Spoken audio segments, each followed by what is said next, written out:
Sultan Mehmed II, known to history as Mehmed the Conqueror, stands as one of the most consequential rulers the world has ever known.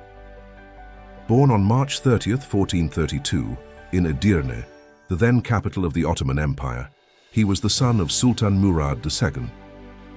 From his earliest years, Mehmed inhabited a world of political intrigue, dynastic competition, and imperial ambition. He was not the eldest son, yet history would place him at the center of dramatic transformations of the medieval world. His first encounter with the throne came prematurely. At 12, he was briefly placed on the throne when his father Mehmed II abdicated. This first sultanate was turbulent and short-lived, as he was not yet equipped to manage an empire under siege from crusading forces. After the Battle of Varna in 1444, the Janissaries revolted and demanded the return of Mehmed II. The experienced sultan reclaimed power, leaving young Mehmed to absorb a lesson in the fragility of authority and necessity of strength. These early years shaped Mehmed's character. He was sent to Manisa as a provincial governor, continuing his education under distinguished tutors. He was a voracious learner, reportedly speaking 6 or 7 languages, including Turkish, Arabic, Persian, Greek, Latin, and Serbian.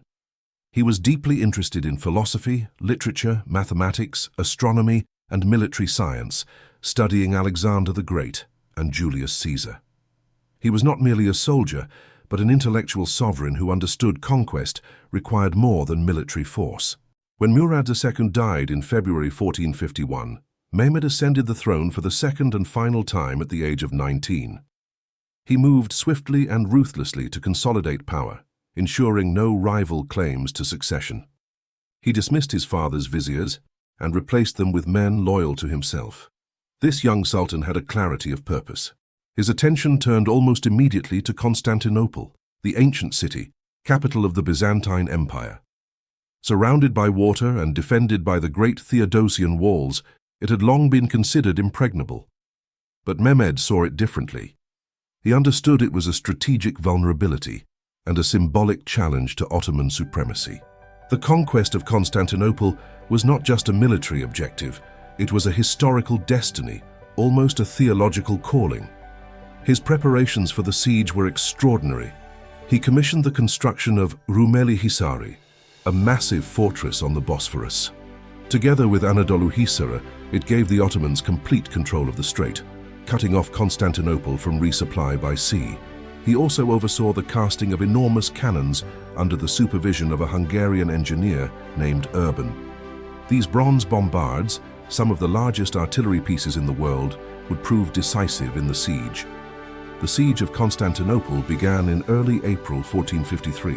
Mehmed commanded an army of 80,000 to 150,000 men. They faced a Byzantine garrison of perhaps 7,000 to 8,000 defenders. The disparity in numbers was staggering, yet the walls held for weeks. The great cannons breached sections, but defenders patched the gaps overnight with tenacity. A chain boom across the Golden Horn blocked the Ottoman fleet. Mehmed responded with a bold and audacious maneuver. He had his ships dragged overland on greased wooden rollers across a hill and relaunched into the Golden Horn. It was an act of logistical daring that stunned his opponents and demonstrated his capacity for unconventional thinking. The final assault came in the early hours of May 29, 1453. The walls were weakened, defenders exhausted. Constantine V, rather than fleeing, reportedly removed his imperial insignia and threw himself into the fighting, dying in the chaos. By midday, Constantinople had fallen. Mehmed entered the city on horseback, rode to Hagia Sophia, and ordered it converted into a mosque. He was 21 years old. The fall of Constantinople reverberated across the world. In Christian Europe, it was received with shock and grief. For the Ottomans, it was a moment of profound triumph. But Mehmed's response to the conquered city revealed something important about his character. He issued orders to stop the looting after the customary 3 days. He sought to repopulate the depopulated city. He invited Greeks, Armenians, Jews, and other peoples to settle there, allowing the Greek Orthodox Church to continue functioning. He recognized that Constantinople, now Constantiniye, needed to be a living cosmopolitan capital, not a ruined trophy. In the years following 1453, Mehmed pursued a relentless campaign of conquest and consolidation. He subdued remaining Byzantine successor states, conquered Serbia, Bosnia, and large portions of Greece. He brought Wallachia and Moldavia under Ottoman suzerainty and defeated the Karamanid dynasty in Anatolia. He launched a naval campaign that captured much of the Aegean coastline and the island of Lesbos. In 1480, he sent an expedition that briefly captured Otranto in southern Italy, causing panic across the Italian peninsula. His ambitions appeared boundless, forever changing the course of history.